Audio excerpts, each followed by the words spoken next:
Hey, what's going on guys? Marvin here. Welcome back to another video. So I recently made a buy box video talking about the buy box glitch that you guys are all, or a lot of you guys are all experiencing problems with. Now in that video, I told you guys I could make a buy box centered video talking about the major components within the buy box that if you have or you meet that criteria, your chances of winning the buy box are going to be significantly higher. So that's what this video is going to be talking about. Just focused around the buy box and what you need to do to help yourself win the buy box as much as possible. Now keep in mind throughout this video, there is not one sole factor that will win you the buy box. Maybe you have the lowest price, but you don't have anything else. It's not gonna work. Maybe you have FBA and you have nothing else.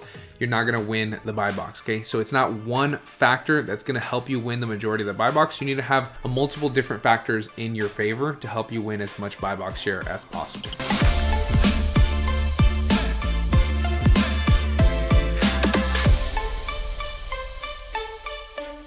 All right, so before we get started, you guys need to understand what the buy box is for all of my new Amazon sellers. And the buy box is where the majority of the sales come from on Amazon. And it's on every single listing in one way or another. If everything's working properly, then the buy box looks like this, okay? This is on every single listing and this is where the majority of the sales come from. Now, if the buy box looks like this, then this is a suppressed buy box, which means Amazon may think that the price is way too high. So it allows the customer to go and see all buying options and make their own decision off of who they want to purchase the product from. Now, keep in mind, the majority of customers on Amazon are not going to go and look for additional sellers when the buy box is working properly and it's not suppressed. Okay, that is why the majority of the sales come from the buy box. So it's very, very important if you're going to build an Amazon business to win as much of the buy box as possible and also have the knowledge to know what goes into winning that buy box. All right, guys, so these first three major factors are not in any order, and then we're also going to be talking about a few other factors at the end, but these first three are not in any particular order. I think they're all very, very important when it comes to that buy box. So the first factor that we're going to be talking about is your fulfillment method. Are you fulfilling orders FBA, which is fulfilled by Amazon, allowing Amazon to pick, pack, prep and ship all of your orders? Or are you fulfilling orders FBM, which means you are doing all of that work yourself? Now there's no right or wrong way, but I personally recommend FBA, and that is what I personally do. But if you want to fulfill orders FBM, then you absolutely can, but you need to understand that Amazon definitely favors FBA sellers because they know how they operate, they know how fast they can get orders out, they know how well they can fulfill those orders, and they know roughly when that order is going to get there. Compared to an FBM seller, which they are having to rely to that FBM sellers systems to do the deliveries and handle the shipping of the orders. They're definitely going to favor their own system and their own procedures over yours. So that is why they favor sellers who are using FBA. Now, this doesn't mean that FBM sellers can't win the buy box, and sometimes they do, but your price gap is very different from the FBA sellers. So you're going to have to be pricing your products at a lower price than us FBA sellers in order to have a chance to win that buy box. And that percentage usually ranges between 10 to 15% on average, but some products are very, very different. Some products you can go up to 20 or 30% above FBM price and still be winning that buy box. And in other instances, you have to go a little bit lower and closer to the FBM price in order to be winning that buy box. But FBA sellers will always have more of a range in price. They can price higher than these FBM sellers and still win the buy box. So if you are an FBM seller, you're gonna have to drop your price in order to be competitive in the buy box, and you're not going to be as competitive as a lot of the FBA sellers. Now, recommendation if you are going to pursue being an FBM seller is to get into the Seller Fulfilled Prime program. You just have to make sure that you are keeping up to a T with their requirements in order to keep that Seller Fulfilled Prime status. If not, they're going to take it away because they've been having a lot of issues with Seller Fulfilled Prime. But if you can get into Seller Fulfilled Prime, which just means you're going to be an FBM seller with the Prime badge, more eligible to win that buy box, then I highly recommend you do so.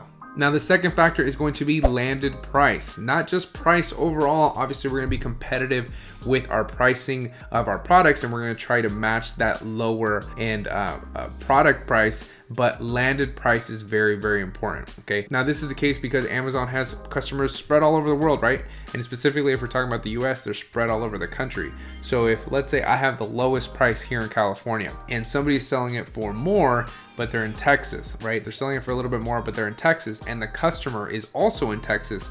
That person with the landed cost to deliver that product to that customer is going to be winning the buy box, okay? Not just me because my price is lower, but to get that product landed to that customer is going to be more expensive. So landed price is very, very important. Now, when I'm looking at a product, I make sure that at the current price and at those low points in the keeper graph as far as price goes, I am still competitive, I am still profitable, and I still have some wiggle room to be able to go lower in case that ends up happening, right? But landed price is very, very important because at the end of the day, all that the buy box algorithm is intended to do is give the consumer the best experience on the platform. So whoever Amazon decides or the algorithm decides is the best choice for the end consumer, that is who is going to be winning that buy box. Now, factor number 3 is product condition.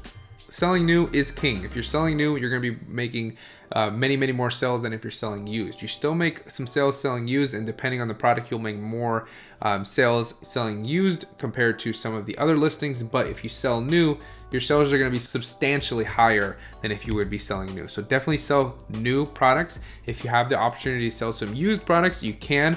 You're just not going to be making as many sales as if you were selling in that new condition. All right, so now I also want to give you a few other factors to consider when it comes to the buy box. Keep in mind the buy box is a very complex algorithm that has many different moving parts, okay? But these are 3 major components that I just gave you, and I'm gonna also mention a few other ones right now. So one of those being is just your overall account health and your seller metrics. You need to have an account that is in good standing, okay? You can't have products that are just sitting in the warehouse and sitting in your inventory for months and months at a time, because Amazon doesn't necessarily like to see that. They want products coming in and going out, okay? If you have, let's say, an opportunity buy and you have to hold on to that inventory for, let's say, 4 or 5 months, then that's fine. But if you're constantly having inventory just staying in your inventory for 6 months, 8 months, or anything like that, your sell-through rate is going to go down, which means that your account health is going to be dragged down along with it.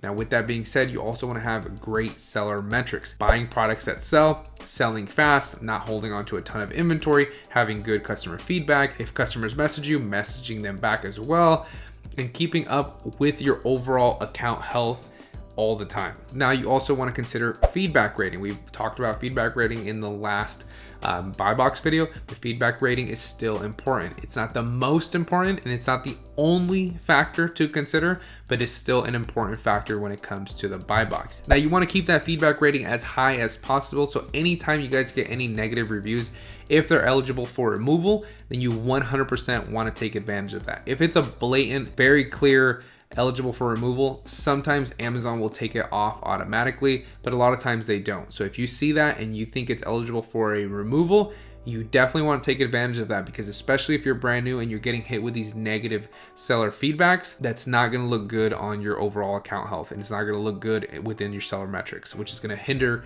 the amount of buy box share that you can get. Now, in order to get more feedback, you can sell products that sell at a faster rate, and you will organically get more feedback, or you can have a software that you can integrate and that will help you get more feedback. There's a lot of different ways that you can do that, but if you're just starting out, focus on faster moving products that are going to give you that organic feedback, and you're going to be just fine. Now, the last factor I want to share with you is stock levels and availability, which just means that you want to make sure you have inventory so that customers can buy. Obviously, I get a lot of questions from many different people that say they ship their products, they are arrived at the warehouse, but they're not making sales. And this is because Amazon is still processing your order and making it available for sale. This takes time. If you don't have any products processed, you're not going to be able to make those sales quite yet. So you have to have those products available, and you want to have those stock levels up.